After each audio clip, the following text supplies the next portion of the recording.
In the first video, we kind of talked about a little bit about how dogs learn and how we can use positive reinforcement to associate actions with command words. Chewing is a big problem for a lot of puppies, and a lot of people get very frustrated with the chewing. Now, human babies explore things with their hands and their mouth. Puppies explore primarily with their mouth, so everything's going to go in their mouth. That's how they sample and understand what things are all about. Now, when a dog is licking something, licking is usually the precursor to chewing. So if your dog is licking, especially a piece of wood or fabric or leather, they're trying to soften it up to really start chewing on it. Now they have very sharp puppy teeth at this age. The dog is only 3 months old. At about 4 to 6 months, they're going to lose those puppy teeth, and they're going to their adult teeth are going to come through. And as they come through, it's uncomfortable for them. So chewing for dogs later in life is something they do when they're bored, but when they're a puppy, it's something they do for educational purposes, as well as it feels good, as well as it helps soothe their gums. So one of the little tricks that I've learned is to get little baby carrots, or you can get the carrot like chips, they're slices. Put them in your fridge or your freezer, and then when the dog, let's say this is a post to the couch, and the dog's over here laying on the ground licking it. Well, I know pretty soon the dog's gonna be chewing it. So what I would do is go to the freezer, grab about 3 or 4 baby carrots, rinse the hard frost out of them, and then come back and then tap the floor over here.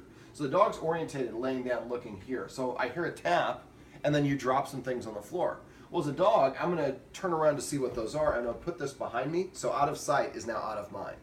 And these little carrots are cool, and I can eat them, and I can chew on them. So to a dog, that's like the trifecta of goodness. So instead of actually chewing your furniture, which you don't want, the dog starts chewing what you do want. It's soothing for their gums, they can ingest it, and it's a great way to distract them.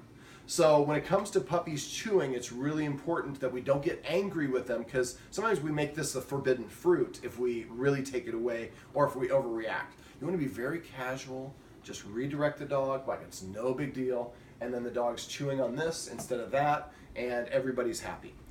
So that's a good little segment on why dogs chew. Also, a couple I guess before I sum up, we talked a little bit earlier. This is a rawhide. Now a lot of dogs, what they'll do is they'll slobber on this and get this wet, and then they chew on it. It's easier to chew when it's wet. Well, they also have a desire to ingest it. And when you have round ones like this is the same shape as their internal organs, or the path that food takes. So when they get to the end of it, like it's down to this end, they have a tendency to want to ingest it and swallow it before it's been slobbered on, and that can get caught. So a lot of people don't like using these. I just recommend to the Guardians, if they do want to use them, to use chips rather than rolled up ones. And the Guardian mentioned when these get small, she throws them away to prevent the dog from doing it. Another option is to look at other things to incorporate. I like antlers. Antlers are a great chew toy for dogs, deer antlers. You can get them on Amazon. Now, if you get one, make sure, if your dog doesn't like it, then get one where it's split down the middle of the antler. Now, the problem with that is the dog will go through it faster. So if your dog then starts liking antlers, then buy them where they're intact all the way around and they're just cut here and here.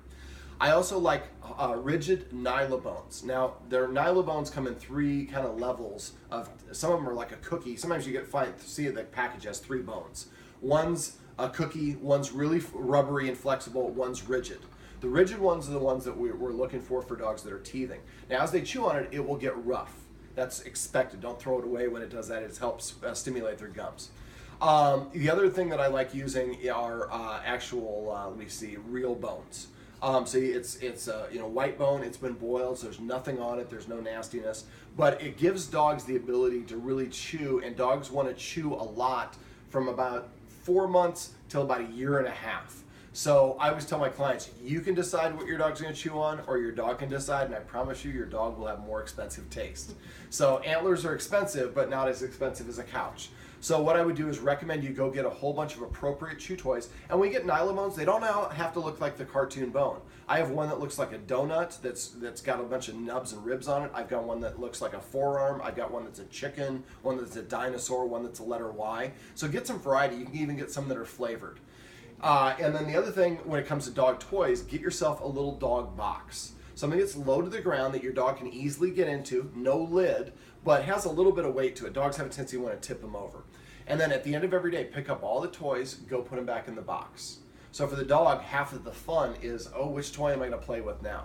Now, I wouldn't go buy a whole bunch of toys and just dump them all in the box. The dog should discover them one each day. So if you're crate training your dog, a great little trick is every time they go in their crate, they find a new toy.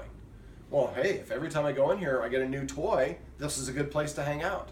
And that's part of, well, you want your kennel to be a positive place for your dog. We'll talk about that actually. Do you guys kennel your dog?